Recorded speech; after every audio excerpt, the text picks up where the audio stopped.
Hi, I'm Ritika Aggarwal, consultant psychologist at Jas-Health Hospital and Research Center. Today we're going to talk about stress and anxiety.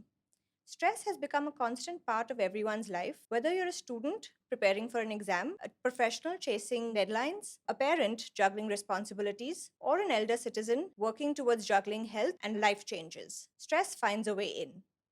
In India, community studies have found that 4 to 5% of the general population has anxiety disorder. Having said that, these numbers are probably much higher due to underreporting and stigma. A 2022 Deloitte study found that 70 to 80% of the workforce was found to be anxious and 50% reported having it daily. This is a very high number when you consider that almost every third person is anxious. Having said that, now let's look at what is stress. Stress is the body's response to a situation where the body feels it's in danger. It is an immediate reaction which goes away once the stressor goes away. The problem is when stress becomes chronic. When it is chronic, we start experiencing the symptoms. Now, what are these symptoms? Symptoms can be dizziness, headaches, nausea, vomiting, body ache, palpitations, increased heart rate. You could have difficulty breathing, or breathing may become very fast. You could have tightness of muscles. Tightness of muscles will also lead to issues sometimes with bruxism, which is a form where your teeth grind against each other. You may have general reduced immunity, so colds, coughs, fevers happening more frequently. When all of these symptoms come together, they become stress. Stress, however, is fine as long as it's coming and going because it's a part of life. The problem is only when it is chronic, in which case we need to worry about working on reducing that stress factor. Next comes anxiety. Anxiety is a combination of worry, that is the overthinking component, and stress, which is the physical component. Anxiety is something that does not go away once the stressor has gone. So maybe you had a deadline, you were stressed about it, the stress went away, you were fine. Submission was done, your deadline was done, everything went off well. That is stress which has come and gone.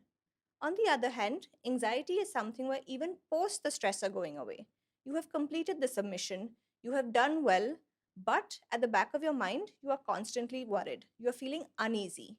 The questions are, have I done well? How will this be received? So you're constantly doing a threat assessment, even though there is no stress or threat at that given moment.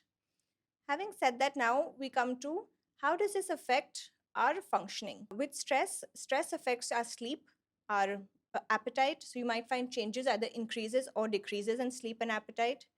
You might find difficulty with memory. You might find difficulty with focusing, so attention concentration.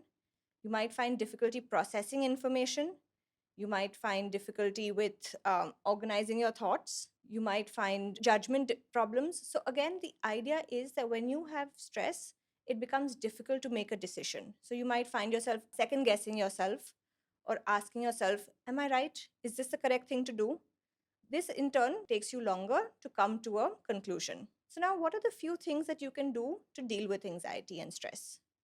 Starting with focusing on accepting. What are the symptoms? Learning to identify when you're feeling stressed.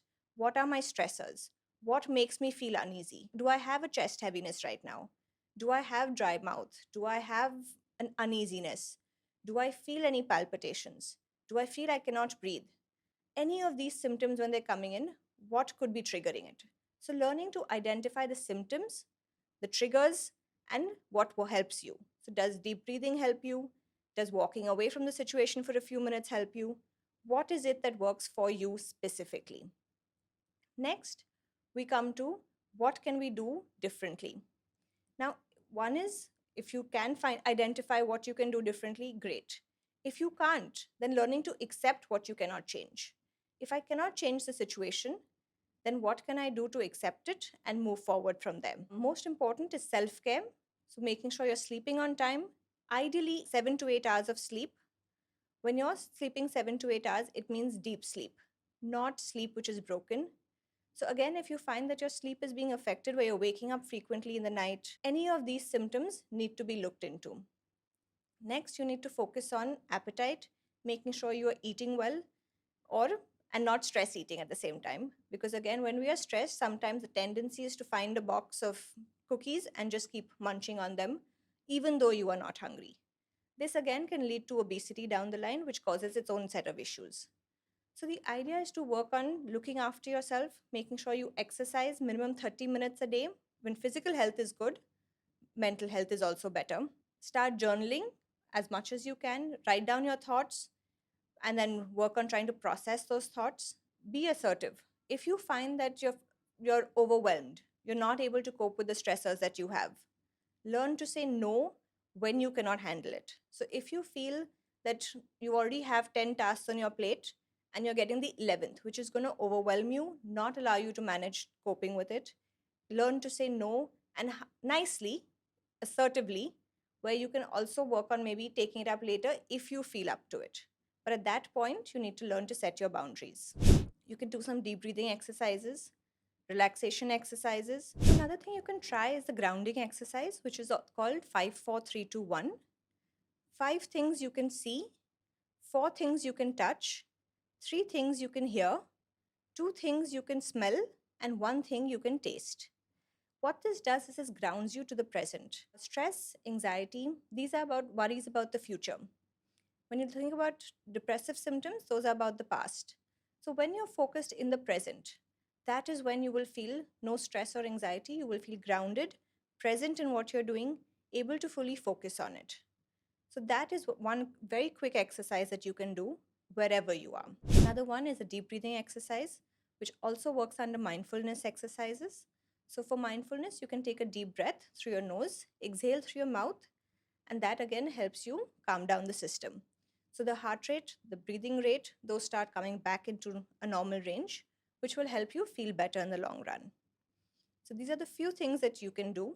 However, if you feel that you have done these exercises, you feel that they're still not helping, you're still feeling stressed and anxious, at any point in time, you can visit a mental health professional, which could be a psychologist, a counselor, a psychiatrist, and work on figuring out treatment options. Under treatment options, you have psychotherapy, where you could do CBT, cognitive behavior therapy, interpersonal therapy, family therapy.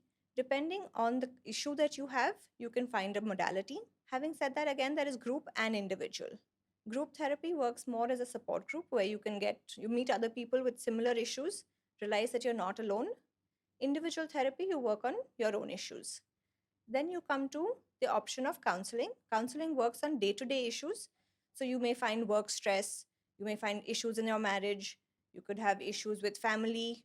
So all of those aspects are handled with different forms of counseling. Then we come to medication, which is given by a psychiatrist. And last, there's a form of anxiety, which on the anxiety spectrum, which is obsessive compulsive disorder. So for OCD, we have the option of a transcranial magnetic stimulation, which is given for treatment resistant OCD. So all of these options do exist. There is a lot of research out there happening in terms of the different things that can be done. So as time progresses, hopefully this is going to get better and you're going to have more treatment options. The only thing we suggest is getting treatment as soon as you can, starting with therapy as soon as you can, because the sooner you start, the faster you heal.